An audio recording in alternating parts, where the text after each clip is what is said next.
एउटा right to blood भन्यौँ हामीले रगतको आधारमा बाबुआमा जुन देशको नागरिक छन् त्यही देशको नागरिकता सन्तानले पाउने छोराछोरीमा पनि बाबुआमाको ब्लड गएको छ त्यसकारण सदस्यता पनि बाबुआमाकै बमोजिम गर्ने राइट टु ब्लड भयो। अब राइट टु सोयल भयो जुन माटोमा जन्मेको छ त्यही माटोको नागरिकता पाउने जुन धरतीमा जन्मे त्यो धरतीमा जन्मदा जुन देशको भूभागभित्र तिनीहरू जन्मे त्यही देशको नागरिकता पाउने। 2063 साल कार्तिक 22 गते गल्ती भयो। त्यो गल्तीमा टेकेर नेपाल नागरिकता 2063 ल्याइयो। नेपालको संविधान 2063 माघ 1 गते ल्याइयो। त्यहाँ पनि त्यही 2046 साल चैत्र मसान्तभन्दा अगाडि नेपालमा जन्मेका र बसोबास गरिरहेका व्यक्तिहरू सबलाई नागरिकता दिने जन्मको आधारमा भनौँ। जन्मको आधार भनेको जन्मस्थानको आधारमा नेपालमा जन्मेका रहेछन् दिउँ, जन्मेका रहेछन् बसिरहेका रहेछन् दिउँ भनेर दिए हो। गल्ती त्यहीँनिर भयो।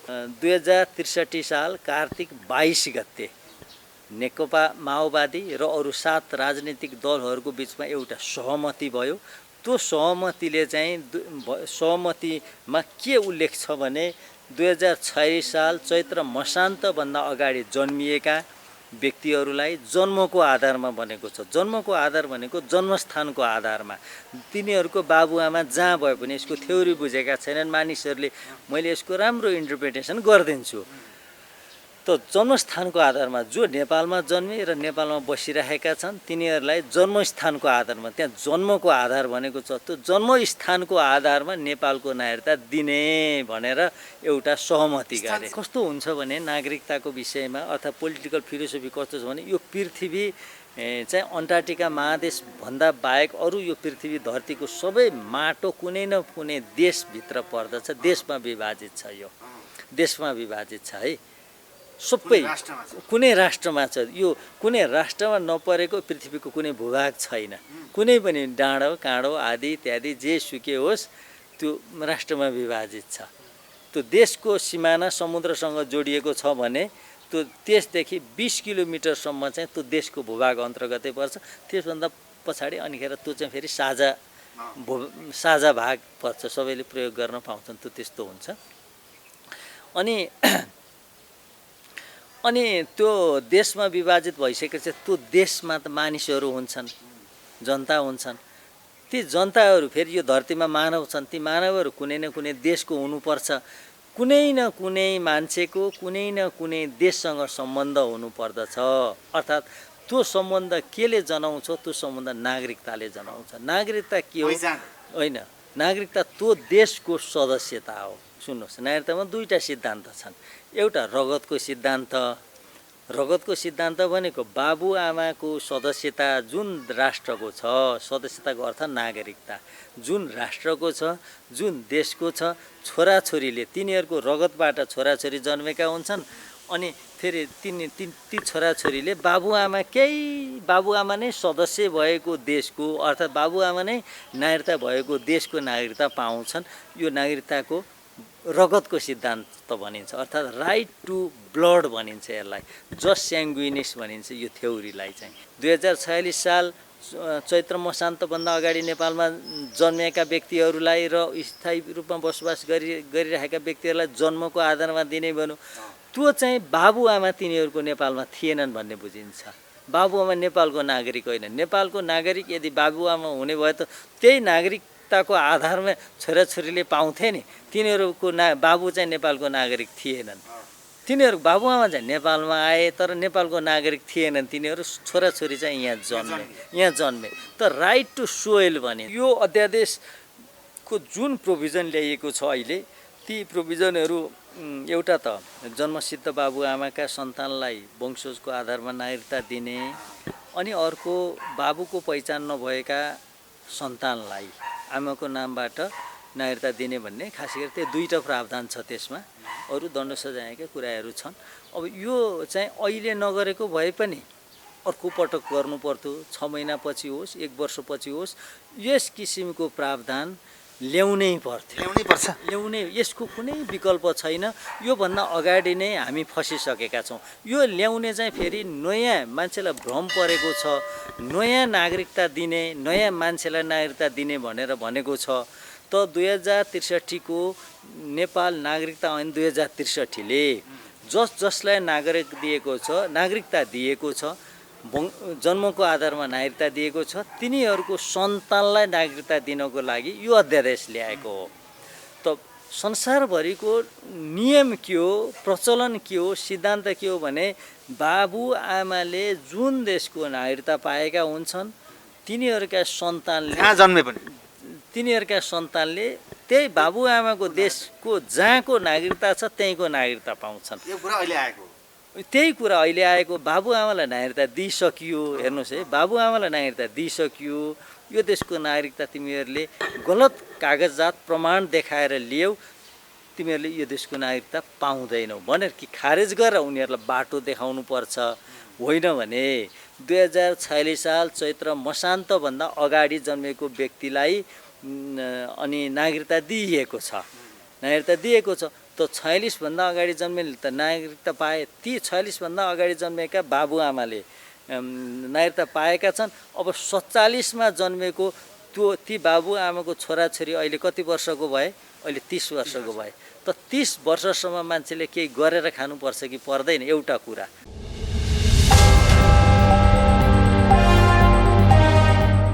एसके तिमसिंजी, स्वागत छ हजुरलाई एकता टिभी नेपाल। हजुर, धन्यवाद। सन्तोषजी, ठिक छ।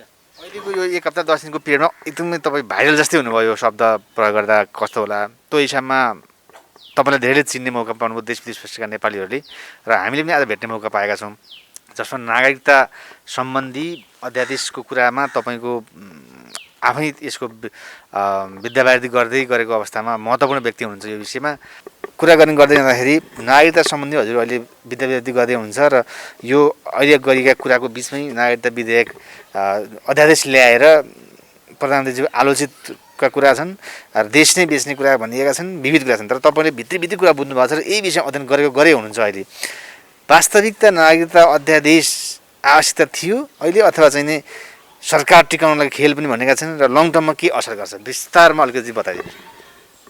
यो अध्यादेश अहिले आएको छ। प्रतिनिधि सभाको राज्य व्यवस्था तथा सुशासन समितिले यो अध्यादेशमा 2 वर्षसम्म छलफल गरेर गत वर्ष नै 2077 साल असार महिनामै यसको प्रतिवेदन दिएको थियो। प्रतिनिधि सभामा टेबुल गराएकै थियो जस्तो लाग्छ। अनि त्यही बिचमा चाहिँ प्रतिनिधि सभाको बैठक स्थगित भयो। अनि त्यसपछि पुसमा गएर प्रतिनिधि सभा विघटनै भयो। अनि फागुनमा आएर फागुन 11 गते आएर पुनर्स्थापना भयो। त्यसपछि फेरि 1-1.5 महिना जति चल्यो, त्यसमा यो विधेयक पेश गरिएन। त्यसपछि अब अहिले आएर प्रतिनिधि सभा विघटन भइसकेपछि अध्यादेश मार्फत त्यसलाई ल्याइयो, त्यसलाई केही अंश छुटाएर केही ल्याइएको छ। अब यो अध्यादेशको जुन प्रोभिजन ल्याइएको छ अहिले, ती प्रोभिजनहरू एउटा त जन्मसिद्ध बाबुआमाका सन्तानलाई वंशजको आधारमा नागरिकता दिने, अनि अर्को बाबुको पहिचान नभएका सन्तानलाई आमाको नामबाट नागरिकता दिने भन्ने खास गरी त्यो 2टा प्रावधान छ। त्यसमा अरू दण्ड सजायका कुराहरू छन्। अब यो चाहिँ अहिले नगरेको भए पनि अर्को पटक गर्नु पर्थ्यो, 6 महिनापछि होस्, 1 वर्षपछि होस्, यस किसिमको प्रावधान ल्याउनै पर्थ्यो, ल्याउनै, यसको कुनै विकल्प छैन। योभन्दा अगाडि नै हामी फसिसकेका छौँ। यो ल्याउने चाहिँ फेरि नयाँ मान्छेलाई भ्रम परेको छ, नयाँ नागरिकता दिने, नयाँ मान्छेलाई नागरिकता दिने भनेर भनेको छ। त 2063 को नेपाल नागरिकता ऐन 2063 ले जसलाई नागरिकता दिएको छ, जन्मको आधारमा नागरिकता दिएको छ, तिनीहरूको सन्तानलाई नागरिकता दिनको लागि यो अध्यादेश ल्याएको हो।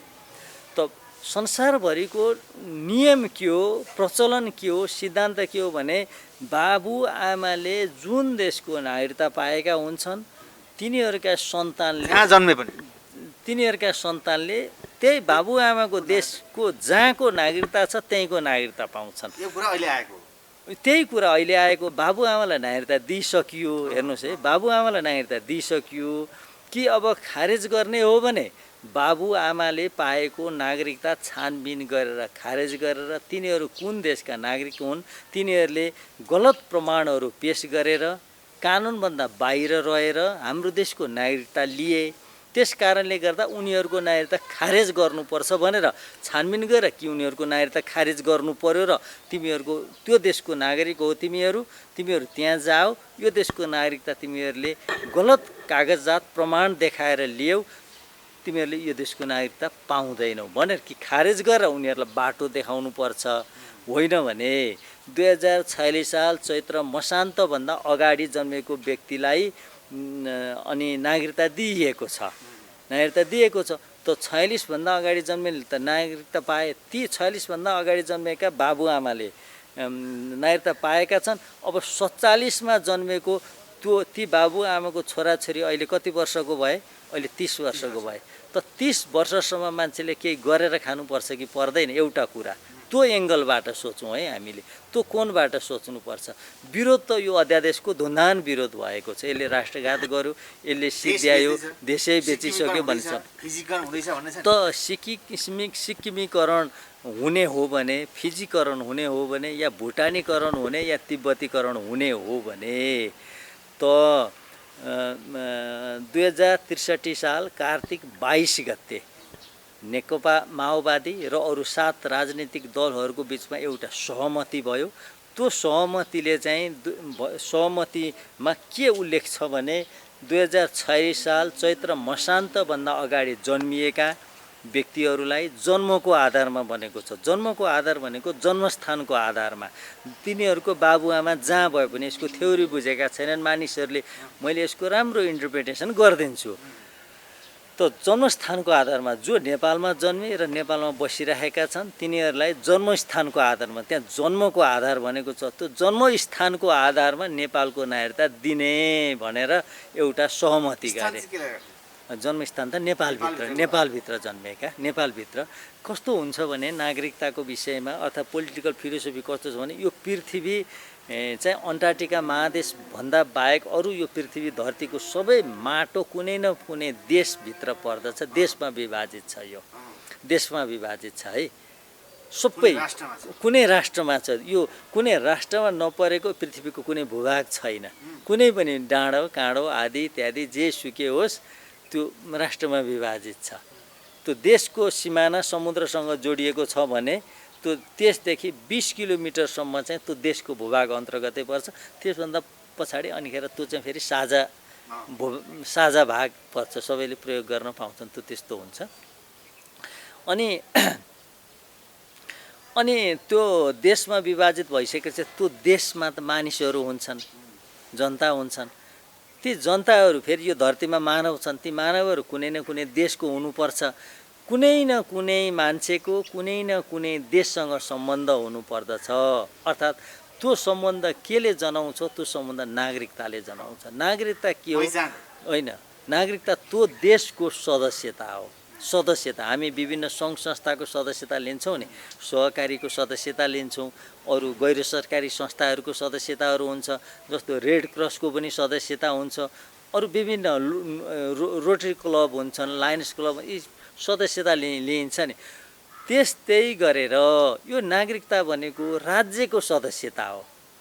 जस्तो मसँग नागरिकता छ, तपाईँसँग नागरिकता छ, उहाँसँग नागरिकता छ। त्यो नागरिकता के हो भने हामी यो देशको सदस्यता हो। त्यो देशको सदस्यता नभएको कुनै पनि मान्छे हुनु हुँदैन। अब हेर्नुहोस्, अब फेरि त्यहाँ जाउँ। अब त्यो राजनीतिक दलको सहमतिको आधारमा चाहिँ त्यो नागरिकता ऐन बन्यो। त्यो नागरिकता ऐन नेपाल नागरिकता ऐन 2063 मङ्सिर 10 गते आयो। त्यो नागरिकता ऐनले चाहिँ भन्यो कि 2046 साल चैत्र मसान्तभन्दा अगाडि नेपालमा जन्मेर स्थायी रूपमा बसोबास गरिरहेका सबै नेपालीलाई चाहिँ नेपाली नागरिक भनेको छ। सबै नेपालीलाई, सबै व्यक्तिलाई भन्न खोजेको हो। त्यो नागरिक भए त नागरिकता दिनै पर्दैन थियो। ती व्यक्तिहरू भए, ती व्यक्तिहरूलाई चाहिँ नागरिकता दिने भनेर नागरिकता दिए। 1,90,726वटा नागरिकता दिइसकेपछि अब उनीहरूको बाबुआमा त नागरिक भए नेपालको। अब बाबुआमा नेपालको नागरिक भइसकेपछि अर्थात् बाबुआमा भुटानको नागरिक छन् भने, बाबुआमा स्विजरल्यान्डको नागरिक छन् भने, बाबुआमा फिनल्यान्डको नागरिक छन् भने ती नागरिक भएका बाबुआमाका सन्तानले त्यही देशको नागरिकता पाउँछन्। सुन्नुहोस्, नागरिकतामा दुईवटा सिद्धान्त छन्। एउटा रगतको सिद्धान्त रगतको सिद्धान्त भनेको बाबुआमाको सदस्यता जुन राष्ट्रको छ, सदस्यताको अर्थ नागरिकता जुन राष्ट्रको छ, जुन देशको छ, छोराछोरीले तिनीहरूको रगतबाट छोराछोरी जन्मेका हुन्छन् अनि फेरि ती छोराछोरीले बाबुआमा नै सदस्य भएको देशको अर्थात् बाबुआमा नै नागरिकता भएको देशको नागरिकता पाउँछन्। यो नागरिकताको रगतको सिद्धान्त भनिन्छ, अर्थात् राइट टु ब्लड भनिन्छ, यसलाई जस्ट स्याङ्गुइनिस भनिन्छ यो थ्योरीलाई चाहिँ। अनि अघि नागरिकता दियो नि, अघि नागरिकता दियो 2046 साल चैत्र मसान्तभन्दा अगाडि नेपालमा जन्मिएका व्यक्तिहरूलाई र स्थायी रूपमा बसोबास गरिरहेका व्यक्तिहरूलाई जन्मको आधारमा दिने भनौँ, त्यो चाहिँ बाबुआमा तिनीहरूको नेपालमा थिएनन् भन्ने बुझिन्छ। बाबुआमा नेपालको नागरिक होइन। नेपालको नागरिक यदि बाबुआमा हुने भए त त्यही नागरिकताको आधारमा छोराछोरीले पाउँथे नि। तिनीहरूको बाबु चाहिँ नेपालको नागरिक थिएनन्। तिनीहरू बाबुआमा चाहिँ नेपालमा आए तर नेपालको नागरिक थिएनन्। तिनीहरू छोराछोरी चाहिँ यहाँ जन्मे त राइट टु सोइल भनिन्छ। एउटा राइट टु ब्लड भनौँ हामीले, रगतको आधारमा बाबुआमा जुन देशको नागरिक छन् त्यही देशको नागरिकता सन्तानले पाउने। छोराछोरीमा पनि बाबुआमाको ब्लड गएको छ, त्यसकारण सदस्यता पनि बाबुआमाकै बमोजिम गर्ने। राइट टु ब्लड भयो। अब राइट टु सोइल भयो, जुन माटोमा जन्मेको छ त्यही माटोको नागरिकता पाउने। जुन धरतीमा जन्मे, त्यो धरतीमा जन्मदा जुन देशको भूभागभित्र तिनीहरू जन्मे त्यही देशको नागरिकता पाउने। त्यही भन्न खोजेको छ हो। अहिले यहाँ छैन त्यो थ्योरी, त्यति बेला लगाए त त्यो थ्योरीका दुर्गुणहरू छन्, खराब पक्षहरू छन्। त्यो भनेको चाहिँ त्यो नागरिकताको लिबरल थ्योरी अन्तर्गत पर्दछ। त्यो एकदम उदार किसिमको सिद्धान्त, ओभर इन्क्लुसिभ भनिन्छ, अति समावेशीय, जो जन्म त्यसले पाउने सिद्धान्तको आधारमा नागरिकता दिए। त्यो नागरिकता वितरण गर्नु, त्यो नागरिकता दिनु चाहिँ त्यहीँनिर त्रुटि भएको छ, त्यहीँनिर मिस्टेक भएको छ। मिस्टेक नेपालको नागरिकता कानुनमा कहाँनिर भयो भन्नुहुन्छ भने 2063 साल कार्तिक 22 गते गल्ती भयो। त्यो गल्तीमा टेकेर नेपाल नागरिकता 2063 ल्याइयो, नेपालको संविधान 2063 माघे गते ल्याइयो। त्यहाँ पनि त्यही 2046 साल चैत्र मसान्तभन्दा अगाडि नेपालमा जन्मेका र बसोबास गरिरहेका व्यक्तिहरू सबलाई नागरिकता दिने जन्मको आधारमा भनौँ। जन्मको आधार भनेको जन्मस्थानको आधारमा।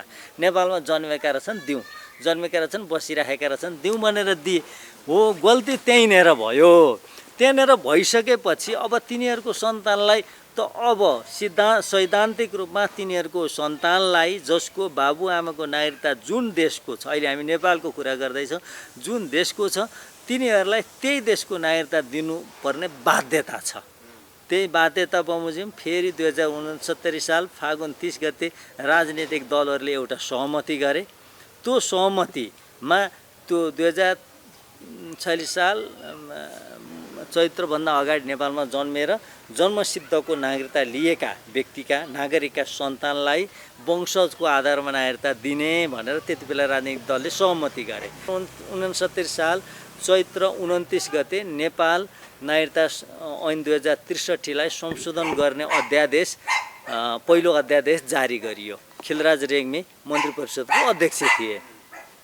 त्यो अहिले यो जुन व्यवस्था आएको छ अहिले अध्यादेशमा, यो व्यवस्था 2069 सालमै आएको व्यवस्था हो। तर त्यसको विरुद्धमा अदालतमा मुद्दा पर्यो, त्यो स्थगित भयो। त्यो स्थगित भइसकेपछि अनि घटनाक्रमले फेरि 70 सालमा संविधान सभाको चुनाव भयो। त्यसपछि 72 सालमा नेपालको संविधान 2072 जारी भयो असोज 3 गते। त्यो संविधानमा के लेखियो भने धारा 11(3)(4) के लेखियो भन्नुहुन्छ भने 2063 साल चैत्र मसान्तभन्दा अगाडि नेपालमा जन्मी नेपालको कानुन बमोजिम जन्मसिद्ध नागरिकता लिएका, जन्मसिद्ध नागरिकता 2072 साल असोज 3 गते भन्दा नागरिकता लिएका जन्मसिद्ध नागरिकका सन्तानलाई वंशजको आधारमा नागरिकता दिने भनेर त्यहीँ लेखेको छ। त्यो संविधानमै लेखेको छ, 72 सालको संविधानमै लेखेको छ। मान्छेले भन्छन् नि यो त भारतका सम्पूर्ण धेरै नागरिक नेपाली हुने भए भारतका मान्छे पछि नेता, मन्त्री, प्रधानमन्त्री बनाउनु पर्ने स्थिति त्यही फिजिकरण सिक्किमकरण हुने भयो भन्ने कुरा चाहिँ वास्तविकता हो। वास्तविकता त्यो पनि होइन सन्तोषजी। किन मान्छेले नबुझेर भन्ने आछन् अथवा विरोध गर्ने कुरामा यसरी भइरहेका छन्? अब मेरो भनाइ स्पष्ट दृष्टिकोण के छ भने त्यति बेला त्यो प्रावधान बमोजिम नेपाल नागरिकता ऐन 2063 को जुन प्रावधान छ 2046 साल चैत्र अगाडिभन्दा जन्मेका नेपालमा जन्मेर नेपालमै बसोबास गरिरहेका व्यक्तिहरूलाई जन्मसिद्ध नागरिकता दिने जुन प्रावधान रह्यो त्यो प्रावधान बमोजिम नेपालमा नजन्मिएका नेपालमा बसोबास पनि गरी नराखेका अब विदेशीहरूले नागरिकता लिएका छन् भने त्यो नागरिकतामा थाहा पाउने व्यक्तिहरूले उजुर गर्नु पर्यो एउटा होइन। उजुर नगर्दाखेरि पनि अर्थात् ती नागरिकताको छानबिन गरेर ती नागरिकता त्यस्तो नागरिकता लिने व्यक्ति पहाडको होस्, हिमालको होस्, तराईको होस्, जतासुकैको होस्, जुनसुकै जातको होस्, जुनसुकै वर्णको होस्, जुनसुकै धर्मको होस्, जुनसुकै संस्कृतिको होस्, जुनसुकै परम्पराको होस्, तिनीहरूको त्यो नागरिकता छानबिन गरेर रद्द गर्नुपर्छ। त्यो एउटा विषय भयो। त्यो अर्को विषय नबुझेको मान्छेहरूले के हो भन्नुहुन्छ भने जुन थ्योरी अनुसार त्यो नागरिकताको ओपन गरे, नागरिकता दिने जुन ओपन गरे त्यो चाहिँ विदेशीलाई नै नागरिकता दिने सिद्धान्त हो, नेपाली नागरिक होइन जुनसुकै देशको पनि। त्यो थ्योरी अनुसार जुन जन्मस्थानको आधारमा नागरिकता पाउने जुन सिद्धान्त हो त्यो चाहिँ विदेशीले नै नागरिकता पाउने सिद्धान्त हो। अर्थात् ती जसले नागरिकता त्यो जुन यो भूमिमा जन्म्यो उसको बाबुआमा यो भूमिको नागरिक थिएनन्, यो देशको नागरिक थिएनन्। यो देशको नागरिक भएको भए त वंशजकै आधारमा नागरिकता पाउँथे नि त।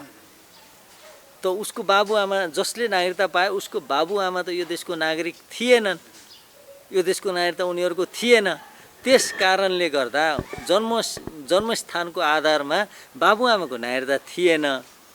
अनि सन्तान यो देशमा जन्मे, तिनीहरू यो देशमा जन्मे, तिनीहरू इन्डियाबाट आएका थिए कि उत्तरबाट, दक्षिणबाट, अरू मुलुकबाट, कताबाट आएका थिए, तिनीहरू नेपालमा जन्मे, नेपालमा जन्मिसकेपछि नेपालमै बसे।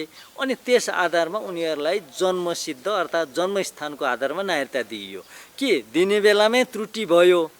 अब त बाबुआमाले नागरिकता पाइसके, अब आएर छोराछोरीलाई नागरिकता नदिने, अब छोराछोरीलाई नागरिकता दिँदा यो देश फिजी हुन्छ, यो देश सिक्किम हुन्छ, यो देश भुटानीकरण हुन्छ भनेर भन्नु चाहिँ त्यो चाहिँ तर्कसङ्गत हुँदैन। प्रधानमन्त्री केपी शर्मा ओलीले ल्याएको नागरिकता आदेश ठिक छ, यो बाध्यता हो, यो बाध्यता हो। ठिक कुन अर्थमा छ भन्नुहुन्छ भने नेपालको संविधान 2072 पनि यही व्यवस्था थियो। त्यो व्यवस्था र अहिले अध्यादेशमा आएको व्यवस्थामा भावनामा शब्दमा केही पनि अन्तर छैन एउटा कुरा।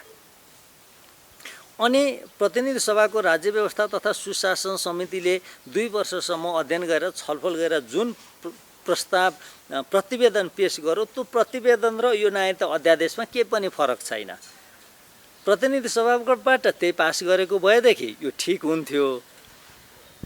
तर अहिले अध्यादेशबाट ल्याउँदाखेरि यो बेठिक भयो, अध्यादेशबाट आउँदाखेरि चाहिँ यो बेठिक भयो, प्रतिनिधि सभाबाट आएको भए चाहिँ ठिक हुन्थ्यो भनेर भन्नु पनि तर्कसङ्गत हुँदैन।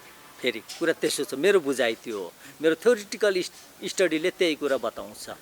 त्यसो भए अन्तिममा भन्नुपर्दा नागरिकता अध्यादेश आउनै पर्ने थियो, यो कुरा अब विधायकमा गएर लागू नभई सुखै छैन भन्ने कुरा सँगसँगै अरू नेताहरूले प्रधानमन्त्री यो सरकारलाई गाली गर्ने तुक के देखिन्छ? त्यो त राजनीतिक कुरा भयो, गाली गर्ने, गलोज गर्ने र यसैमा राष्ट्रघात भयो, यहीँ राज्यद्रोह भयो भनेर भन्ने चाहिँ राजनीतिक कुरा भयो।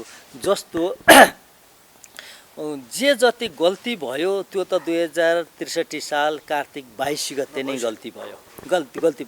यसको यो त बाध्यात्मक हेर्नुहोस्, यो सरकारमा केपी ओली भए पनि, अर्को मान्छे भए पनि व्यक्तिको कुरामा नजाउँ, जोसुकै भए पनि यो नेपालको व्यवस्थापिकाले यो अहिले अध्यादेशमा जुन प्रावधान आएको छ यो प्रावधान पारित नगरिकन सुखै छैन, सुखै थिएन। यो बाध्यता हो, मैले भने यो बाध्यता हो।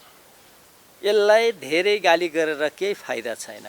त जे जति गल्ती हुनु त्यो भयो। तर गाली गर्ने मान्छेहरूले, सबै मान्छेहरूले हामीले एक मतले एउटा आवाज उठाउने र त्यस दिशामा सरकारलाई लाने काम चाहिँ के हो भने त्यति बेला गलत किसिमले नागरिकता जो नेपालमा जन्मेको थिएन, जसको बसोबास नेपालमा थिएन, जो वास्तवमा अर्कै देशको थियो भनेदेखि त्यसको छानबिन गरेर तिनीहरू जुनसुकै जातका हुन्, जुनसुकै धर्मका हुन्, जुनसुकै लिङ्गका हुन्, जुनसुकै सम्प्रदायका हुन्, जुनसुकै ठाउँमा बसोबास, त्यो नागरिकता चाहिँ तराईमा मात्रै होइन पहाडमा पनि लिएका छन्, पहाडमा पनि लिएका छन्। त्यो प्रावधान अन्तर्गतको नागरिक त्यसको छानबिन गरेर भारतीयहरू वीरगन्जमा आएर लाइन बसे नागरिकताको लागि भन्ने कुरा नेताले गर्नु यो त भावना र उत्तेजनाको कुरा भयो। त्यसले पोलिटिकल लाभ लिन सकिन्छ कि भनेर ती बोलिने पोलिटिकल ल्याङ्ग्वेजको कुरा भयो। समस्या समाधानका कुरा चाहिँ ती होइनन्। त्यसरी चाहिँ समस्या समाधान हुँदैन। अब भन्नुहोस् न, ती 2,01,90,726 जना मान्छेले नागरिकता पाए, अब तिनीहरूका सन्तान छन् 2047 सालभन्दा यता जन्मेका त छन्, अहिले त 28, 30, 32 वर्षका भइसके। अब तिनीहरू कहाँ जाने? तिनीहरूको के दोष भयो? तिनीहरूको ती बाबुआमाको कोखबाट जन्मिनु तिनीहरूको चाहिँ के दोष छ त? दोष त के झुक्याएर नागरिकता लिने बाबुआमाको दोष छ। त बाबुआमाले गल्ती गरेका छन्, गैर कानुनी काम गरेका छन् भने छानबिन गरेर उनीहरूको नागरिकता रद्द गर्नु पर्यो। के नागरिकता दिने त्यो कानुन बनाउनेको दोष छ? कानुन बनाउनुको दोष छ कि त्यति बेला त्यो नागरिकताको लागि सिफारिस गर्ने विभिन्न जनप्रतिनिधिहरू त त्यति बेला थिएन, राजनैतिक दलहरूका प्रतिनिधिहरू बसेर सिफारिस गरेर नागरिकता दिइएको छ कि तिनीहरूको दोष छ? दोषी त अरू छन्। यो अहिले नागरिकता जो पाऊँ भनेर तडपिराखेका छन्, यो 8-10 वर्षदेखि 10-12 वर्षदेखि तडपिराखेका छन्, ती मान्छेको त के दोष छ र? ती मान्छेलाई किन दोषी करार गरेर तिनीहरू त अब वंशजको आधार, तिनीहरू नेपालमै जन्मे, तिनीहरूको बाबुआमा नेपाली भए, तिनीहरूले वंशजको आधारमा नागरिकता पाउँछन्। बाबुआमाको नागरिकता जुन देशको भए पनि त्यो बाबुआमाको नागरिकताको आधारमा सन्तानले नागरिकता पाउँछन्, त्यो वंशजको आधारमा नागरिकता पाउँछ।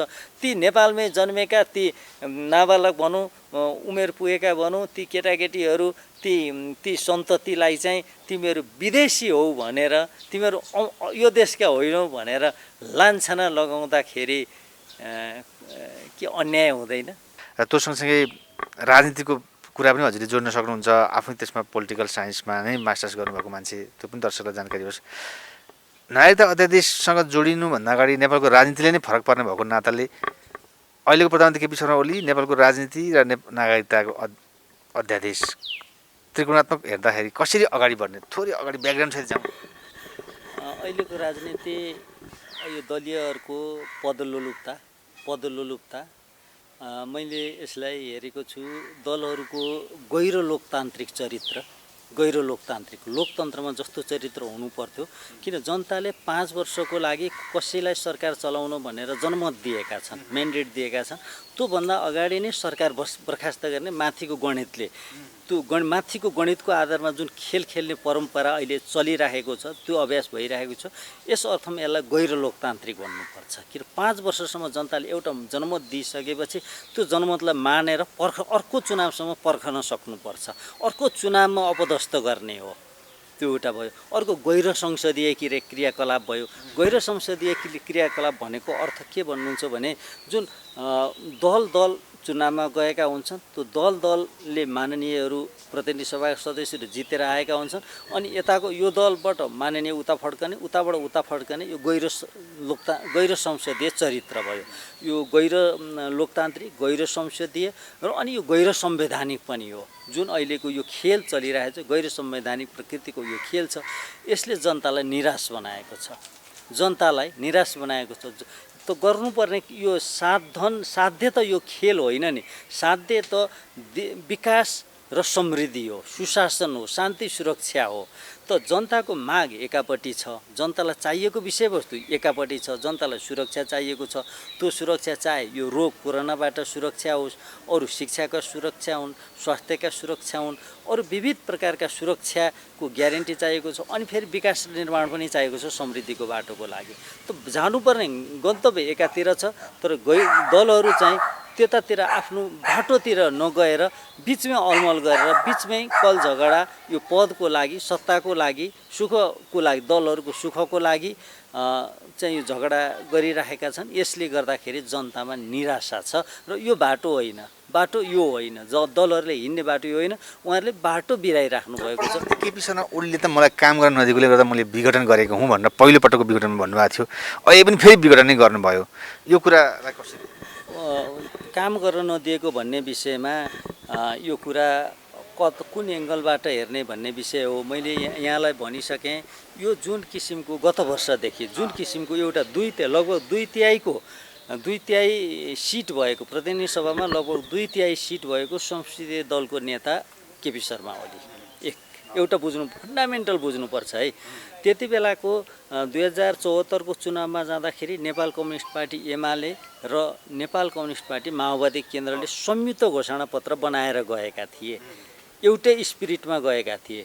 त त्यसकारण अनि त्यसपछि आइसकेपछि एमालेबाट संसदीय दलको नेता केपी शर्मा ओली, फेरि दुईटै पार्टी मिलिसकेपछि संसदीय दलको नेता केपी शर्मा ओली, अनि त्यस अर्थमा निर्वाचित संसदीय दलको नेता भएको अर्थमा र उतापट्टि एमालेको पनि निर्वाचित अध्यक्ष हो केपी शर्मा ओली।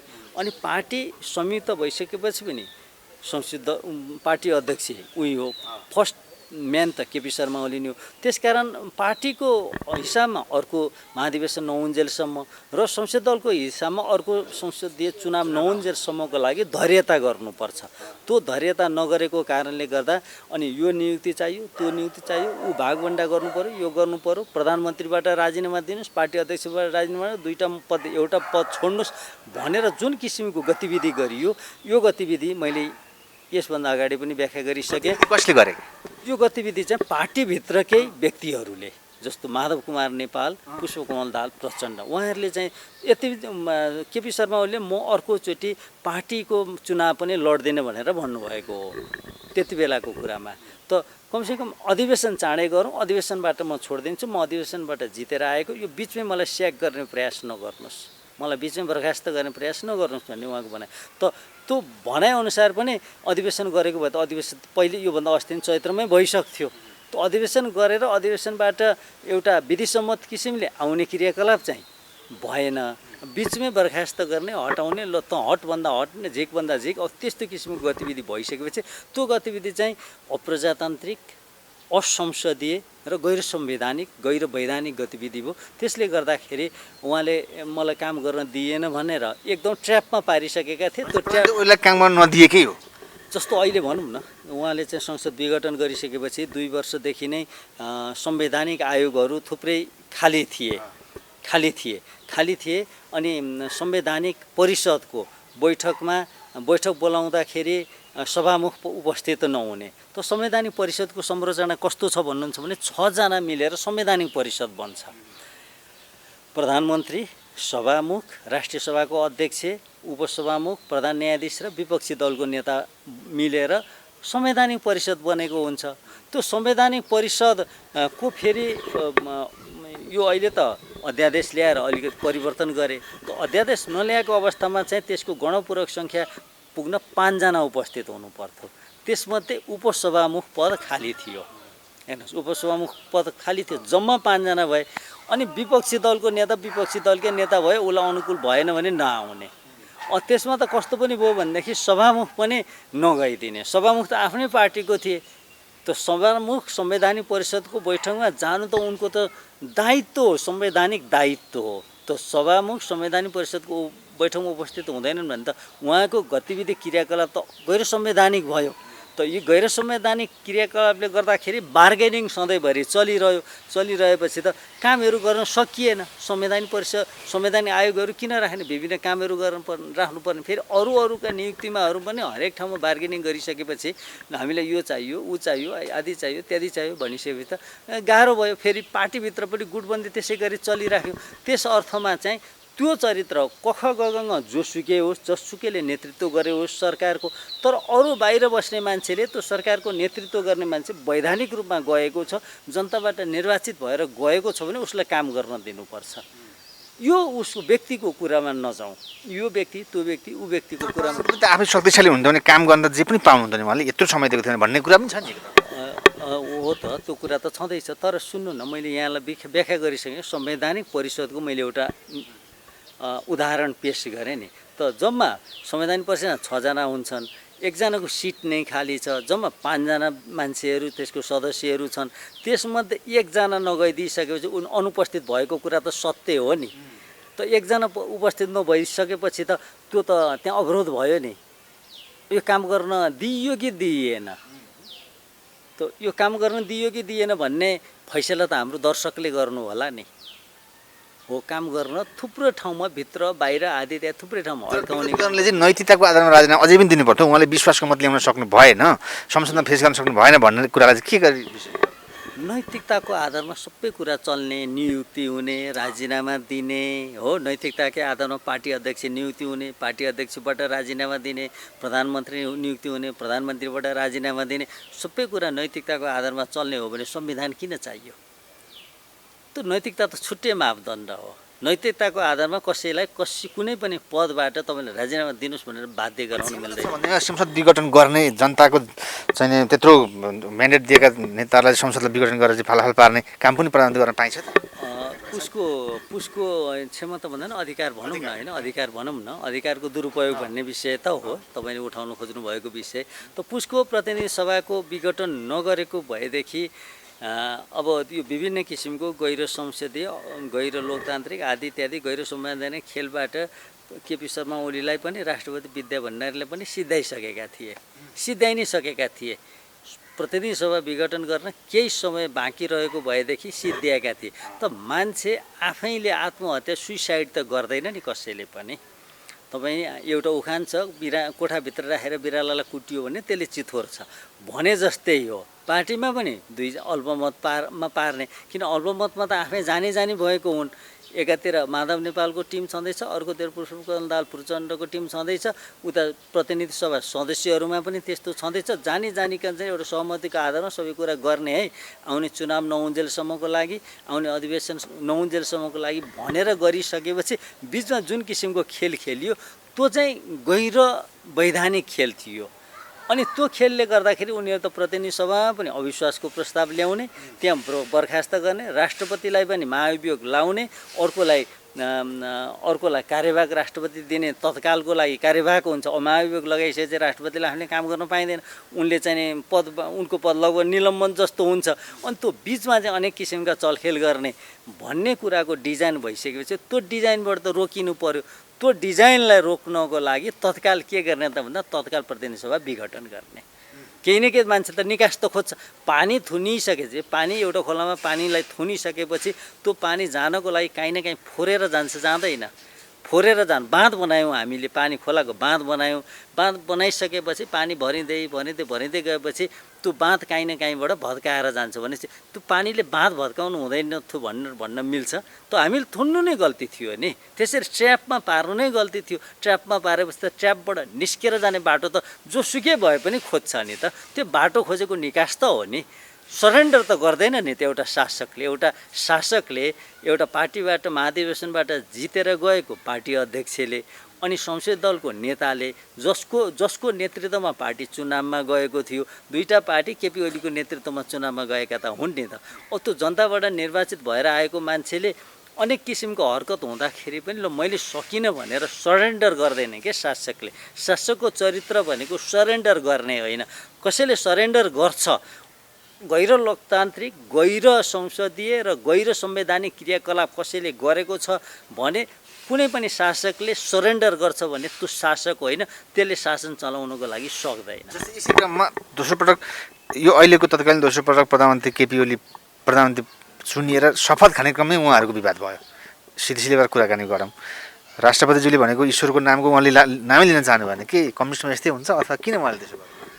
त्यो विवाद भयो। त्यो विवाद के गरी भयो, कसरी भयो भन्ने कुरामा चाहिँ म त्यति अवेर छैन। तर ती कुराहरूमा चाहिँ फेरि शपथ ग्रहण गराएको भए पनि हुन्थ्यो। त्यस्तो प्रतिज्ञा गर्दछु भन्ने शब्दमा त्यति आपत्ति जनाइराख्नुपर्ने कुरा के उसले मान्नु नै भएन बोल्नलाई त्यो मान्नु भएन। त्यो कुरा सबैले देखे, त्यो मूल्याङ्कन त सबै मानिसहरूले गरेका थिए। उहाँले गरेर जाँदा ठिक पर्थ्यो मेरो भनाइ चाहिँ। यसो यो प्रतिज्ञा गर्दछु भन्ने शब्दमा म ईश्वरप्रति विश्वास राख्छु, जनताप्रति विश्वास राख्छु भन्ने शब्दमा किन रामको मन्दिर चाहिँ उहाँ चितवनको अयोध्या नगरीमा चाहिँ त्यहाँनिर चाहिँ बनाउनको लागि चाहिँ उहाँ राजी हुनुहुन्छ। पशुपतिमा गएर पशुपतिलाई छल्लारी लगाउन पनि उहाँ राजी हुनुहुन्छ। सुनको चाहिँ एउटा के लगाउनु भयो, करोडौँको लगाउनु भयो, पशुपति जलप लगाउनु भयो, पशुपति दर्शनमा पनि जानुभएको छ। यो सबै गतिविधि गर्दाखेरि ईश्वरको नाममा शपथ लिन्छु भन्दा, जनताको नाममा, देशको नाममा शपथ लिन्छु भन्दा के फरक पर्छ? सानो सानो शब्दमा किन अल्झाउनु पर्यो? सानो सानो शब्दमा किन अल्झाउनु पर्यो? त एउटा यही शब्दको कुरामा म तपाईँलाई सानो सायरी सम्झन्छु। शब्द समारे बोलिए शब्द के हात नपाऊ, एक शब्द औषधि गरे दूसरा गरे घाउ भन्छ। एउटा औषधिले चाहिँ एउटा शब्दको प्रयोगले गर्दाखेरि घाउ लाग्यो नि, हो। शब्द समारे बोलिए शब्द के हात नपाऊ, शब्द त सम्हालेर बोल्नु पर्यो, त्यसको हात पनि हुँदैन खुट्टा पनि हुँदैन। एक शब्द औषधि गरे दूसरा गरे घाउ। उहाँलाई त त्यो शब्द त्यो त्यति उच्चारण नगरेको कारणले गर्दाखेरि त देशको एउटा जिम्मेवार व्यक्ति, प्रधानमन्त्री जस्तो व्यक्ति, निर्वाचित मान्छेले अब ती कुराहरूमा त्यति लापरवाहीपूर्वक आफ्नो धारणा त्यसरी शपथ ग्रहण गर्नु हुँदैन थियो। जिम्मेवारीपूर्वक गर्नुपर्छ।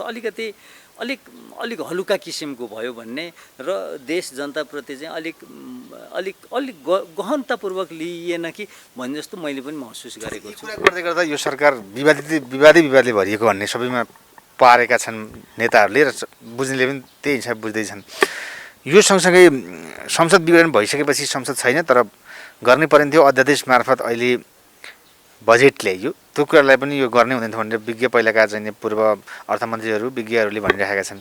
विपक्षी दलका पार्टीहरूले पनि यो अर्थपूर्ण बजेटै छैन भनेका छन्। तपाईँले छोटोमा चाहिँ के बुझ्नु भएको छ वास्तवमा तत्कालको बजेट भाषणलाई र यहाँ आएका? अब सरकार काम चलाउ होस् कि फुल फेजको होस् कि जस्तो सुकै होस्, हेर्नुहोस् है, पोलिटिकल फिलोसफी दृष्टिकोणले, यो सरकार चलाउने दृष्टिकोणले, विकास र समृद्धिको दृष्टिकोणले जुनसुकै सरकार होस् त्यसले यस्तो बजेट ल्याउनै पर्छ। कुनै पनि बहानामा जोसुकै होस्, अहिलेको प्रधानमन्त्रीको कुरा के भएर जोसुकै होस् ल्याउनु पर्छ। जसले कुन विज्ञ भने के भने त उनीहरूको कुरा हो। कुन पोलिटिकल आइडियोलोजीबाट कताबाट गाइडेड छन् के छन् त उनीहरूको कुरा भयो। तर कुनै पनि सरकारले गर्नुपर्ने सरकारीका जिम्मेवारीका कुनै पनि काम रोक्न मिल्दैन, रोक्नै हुँदैन। कुनै पनि काम रोक्नु हुँदैन। किन के सरकारले बजेट ल्याएर उनीहरूले सबै यो बजेट आफ्नो घरको लागि लगेका छन् र छैन नि, जनताकै लागि दिने हो, विकासकै लागि दिने हो, यो देशको लागि दिने हो। त्यस कारणले गर्दा यस्ता विकास त कुनै पनि अर्थमा रोकिनु हुँदैन। त्यसकारण बजेट रोकिनु हुँदैन। सरकार बजेट कस्तो आयो त त्यसो भए? समग्रमा त मैले बजेटको बारेमा टिप्पणी मलाई गर्न नलगाउनुहोस्। म अर्थशास्त्रको विद्यार्थी होइन, नागरिक भएको नाताले सबैको टिप्पणी सुन्दाखेरि, उद्योग वाणिज्य महासङ्घको टिप्पणी, अरूका टिप्पणीहरू सुन्दाखेरि समग्रमा बजेट ठिकै आयो भन्ने भनाइ सुनेको छु। सकारात्मक कुराहरू आएको सुनेको छु मैले। कार्यान्वयन त एउटा पाटो फेरि त्यो छँदैछ, त्यो कार्यान्वयनको पाटो छँदैछ। कार्यान्वयन हुनुपर्छ, कार्यान्वयन भएन भने त के अर्थ भएर? हजुरले धेरै कुरा प्रश्न पारिदिनु भयो नायकको विषयमा। अब फेरि पनि अपडेट पछि गर्दै गरौँला। अहिलेलाई धेरै धन्यवाद छ। सन्तोषजी, मलाई पनि बोल्ने मौका दिनुभयो। तपाईँको यो एकता टिभीको तपाईँहरूको टिमलाई पनि धेरै धेरै धन्यवाद है त। हवस् ल।